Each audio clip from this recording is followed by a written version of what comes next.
From the headquarters of Telesa English in Quito, Ecuador, this is From the South, and I'm Emike Omolu.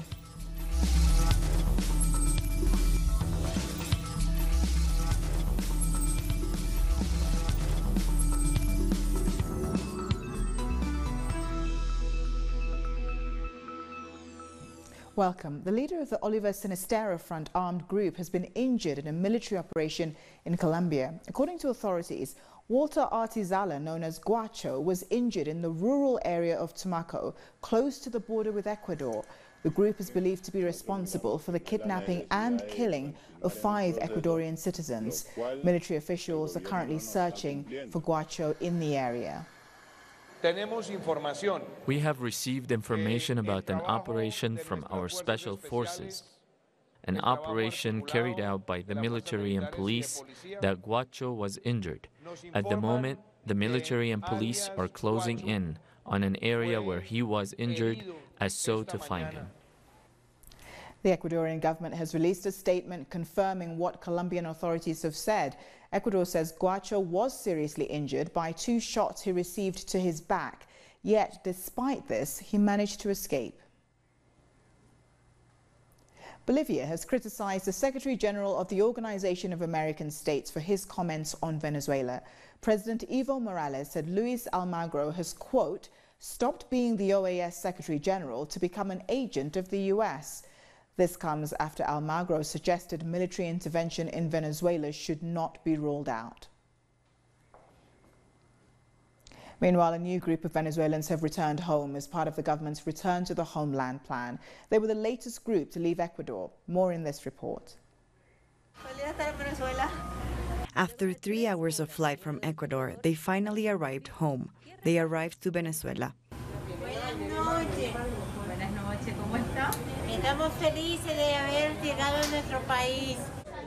Each one of them has a story. They are the faces of a supposed humanitarian crisis, an excuse the Organization of American States has used to promote intervention attempts in the country.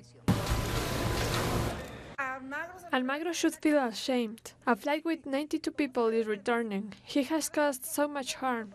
Luis Almagro, Secretary General of the Organization of American States, promoted intervention plans from the border with Colombia. Vice President Delcy Rodriguez denounced his statement. The migrants joined her.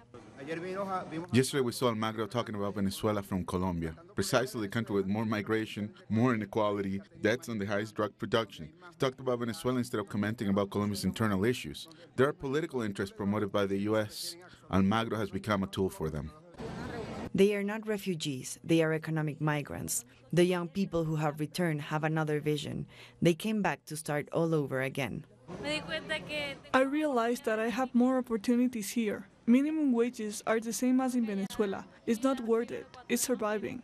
A team from the Foreign Ministry and other authorities have explained how they can be included in social programs.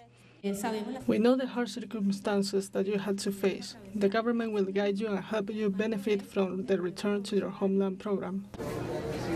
They are not migrants anymore. A new chapter in Venezuela awaits for them. And the country has signed 28 cooperation agreements with China. President Nicolas Maduro says he is satisfied with the outcome of his visit to the Asian nation.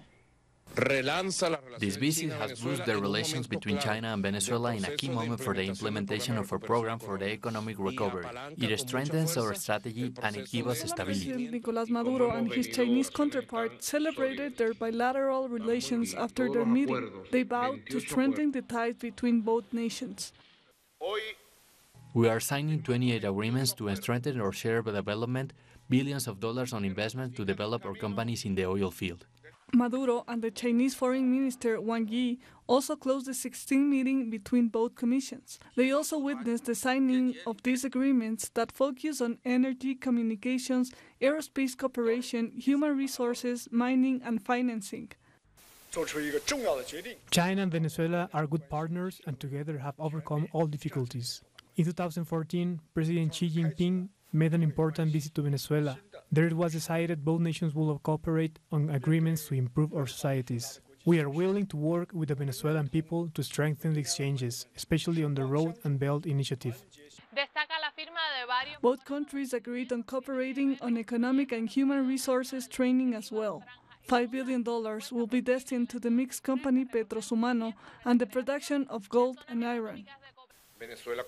Venezuela's future and development is part of a great power formed by Latin America and the Caribbean. These agreements are perfectly aligned with the Recovery and Growth Economic Plan.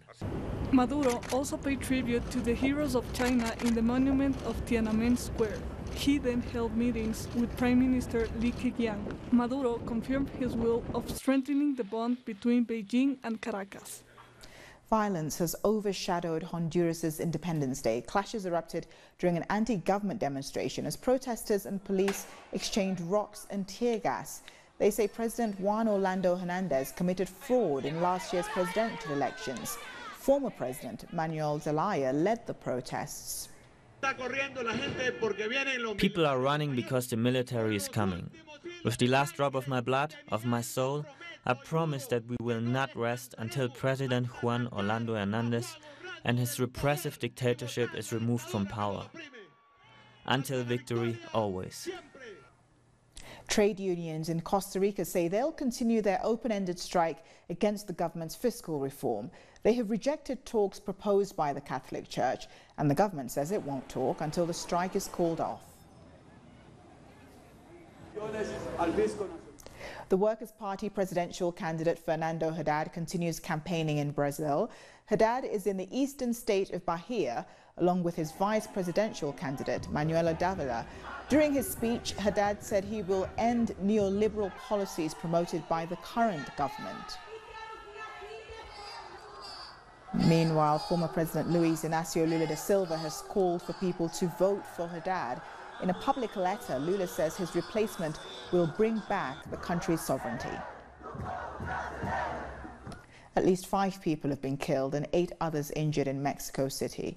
Gunmen dressed as mariachi musicians opened fire at the touristic Garibaldi Square. The motive behind the crime hasn't been clarified yet. Mexico's capital has seen a surge in homicides since 2014 to record levels. You come completely relaxed and to have a good time, and then suddenly there are gunshots. You don't know if you are going to get back home.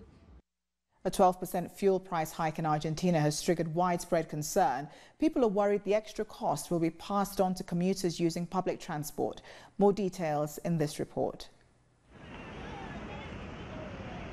Consumers already grappling with rising unemployment and low wages have been dealt yet another blow.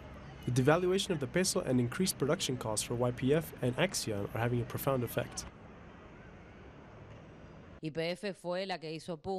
YPF energy company was the first to do it. Then, as it happens every time, oil prices increased, and then the other companies followed it. Naturally, this affects the economy as a whole, and especially families, because they need to spend more time on public transport. This is also terrible for logistics and for every aspect of our economy. A transportation ticket will not cost up to 30 cents. This is way too high for commuters who earn very small salaries.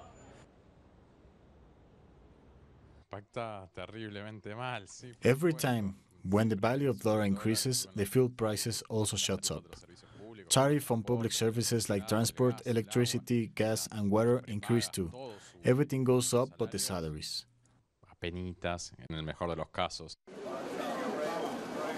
Experts say with these economic policies, unemployment rates are sure to reach 10%. This could cause a terrible recession, and it's the workers who will be hardest hit. This has been a year of high inflation. I think it will reach 50% and it will deeply affect our purchasing power. Unemployment has increased at a very fast rate, and numbers show that the industrial sector has lost 89,000 workers since 2015. The unemployment rate will reach a 2-digit number soon, which hasn't happened since 2006. This is the third fuel hike in a month. We'll take a short break now. Join us again in a minute.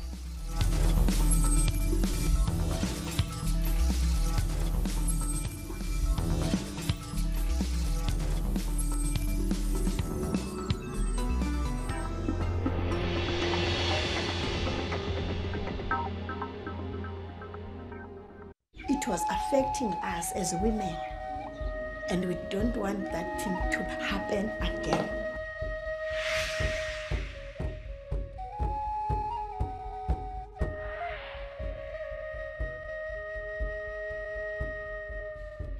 If we can do this drama and record it, maybe even the youngsters, when they grow, they can see, they can know what was happening at Marikana on the 16th August 2012.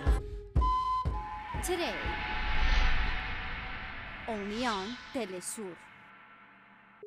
The Pakistani journalist Tariq Ali examines the mass media influence promoted by imperialism. Get access to the analysis of the socio-economic and political life of the whole South America on our screen and platform in English. A critical place committed to the truth to determine the major events that transform the world today.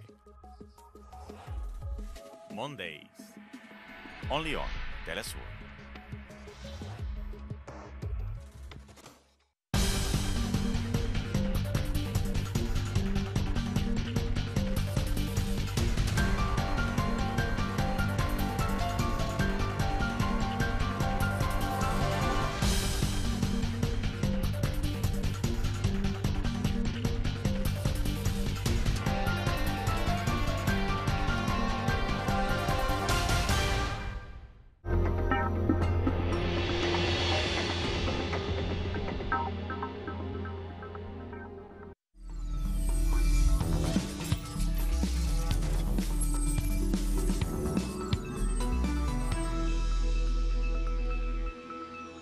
Welcome back. Nicaragua's president has led a parade to mark the country's Independence Day.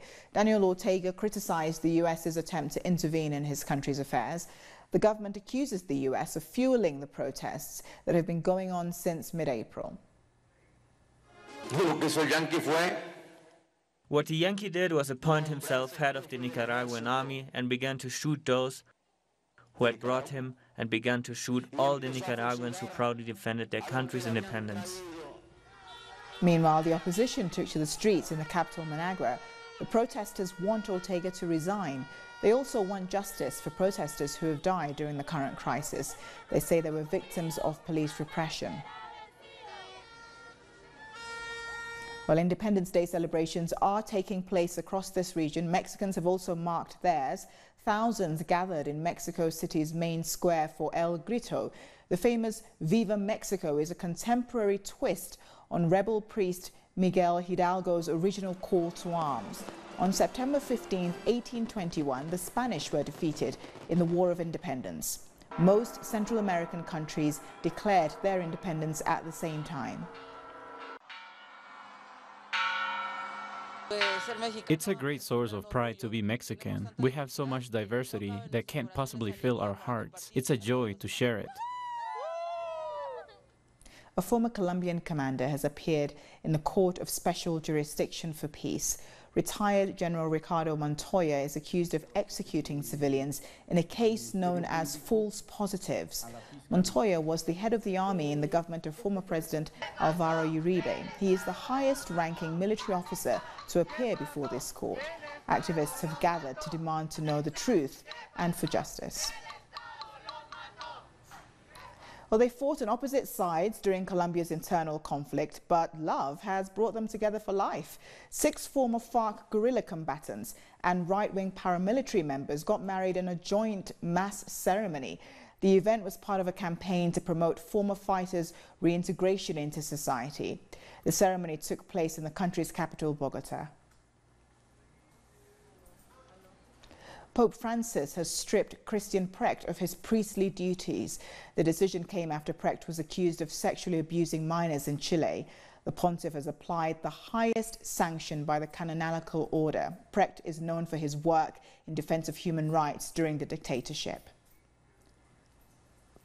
Chilean trans activist Alexa Soto wants the new gender law to include children and teenagers.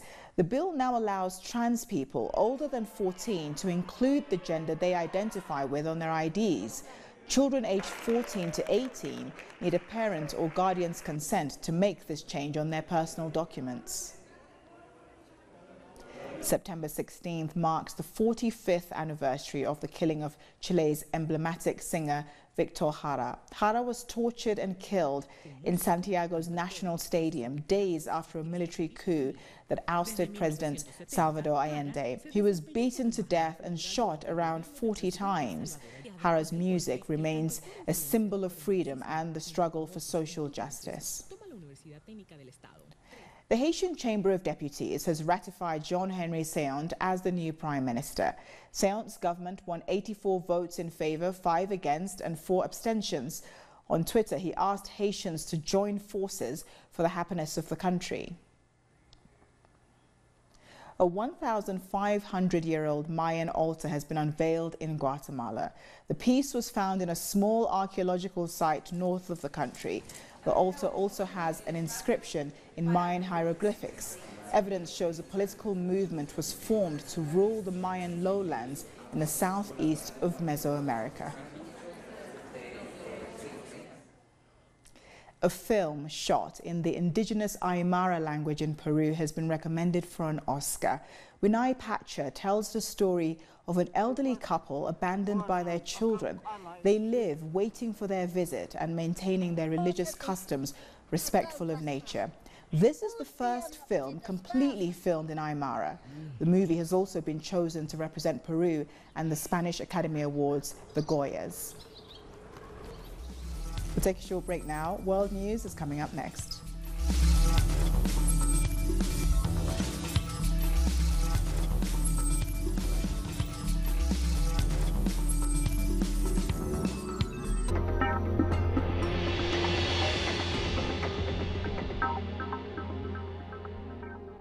It was affecting us as women, and we don't want that thing to happen again.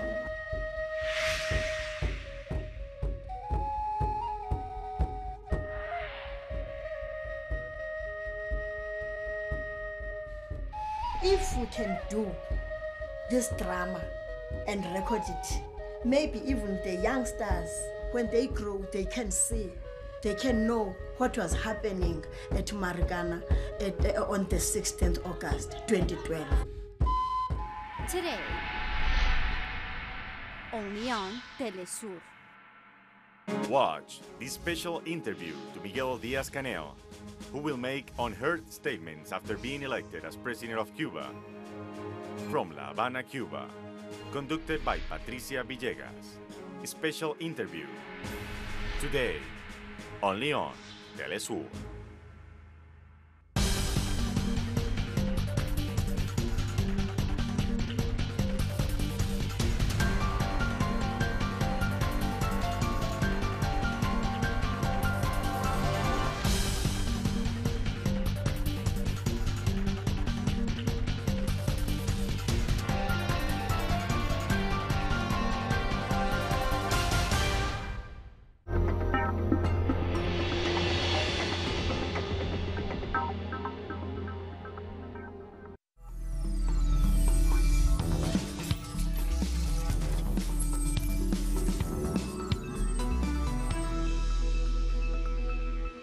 Welcome back. At least 15 people have died after Florence swept through North Carolina in the United States.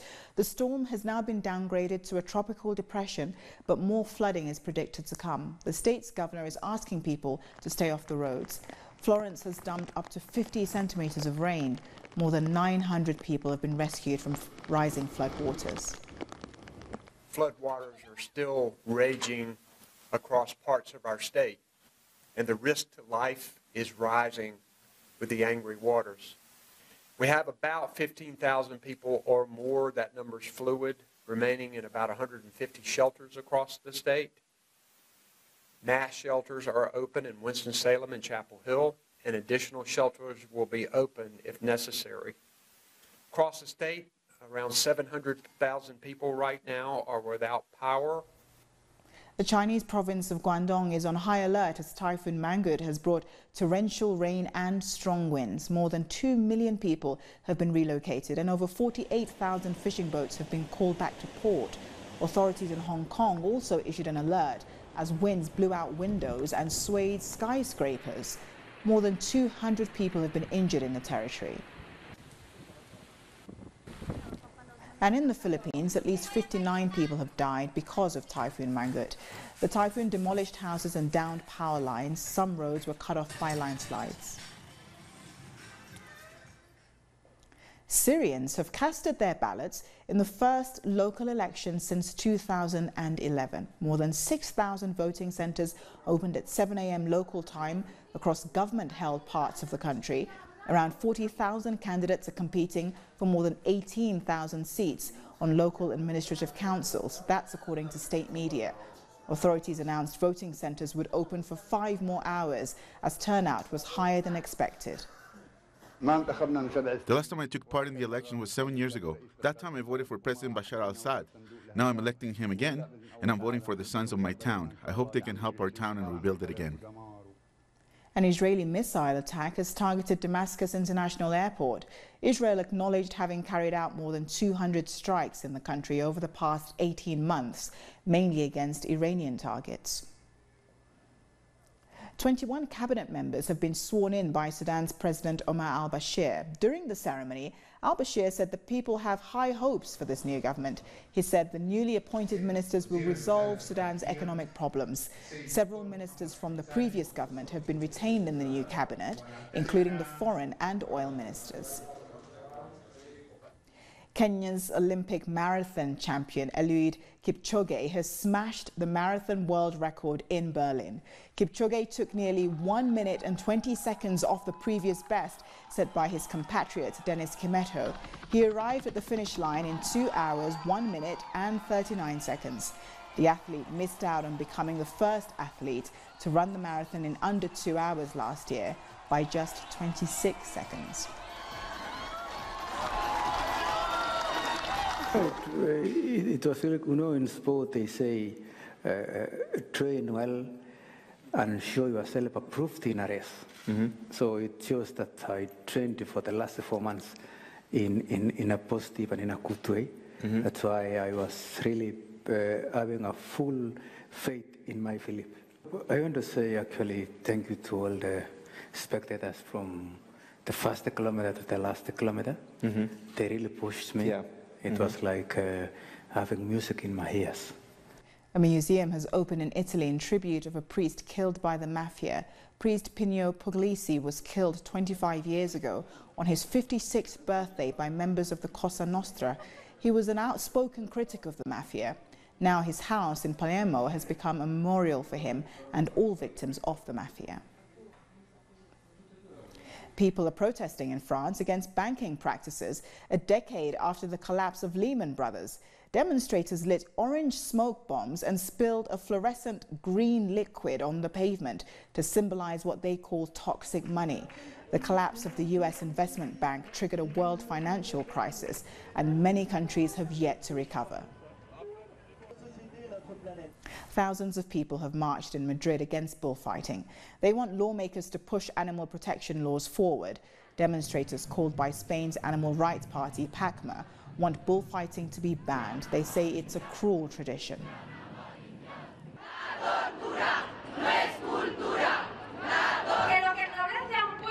What makes a country noble is not blindly keeping its traditions.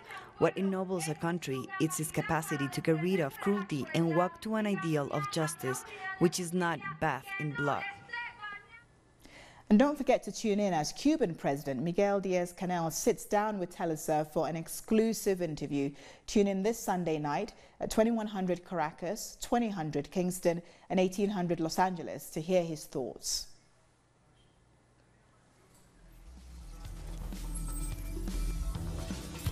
And on that note, we've come to the end of this news brief. These and many other stories, find them on our website, telesurtv.net/English. And join us on social media, Facebook, Twitter and Instagram for Telesur English. I'm Emeka Omolu and thank you again for watching.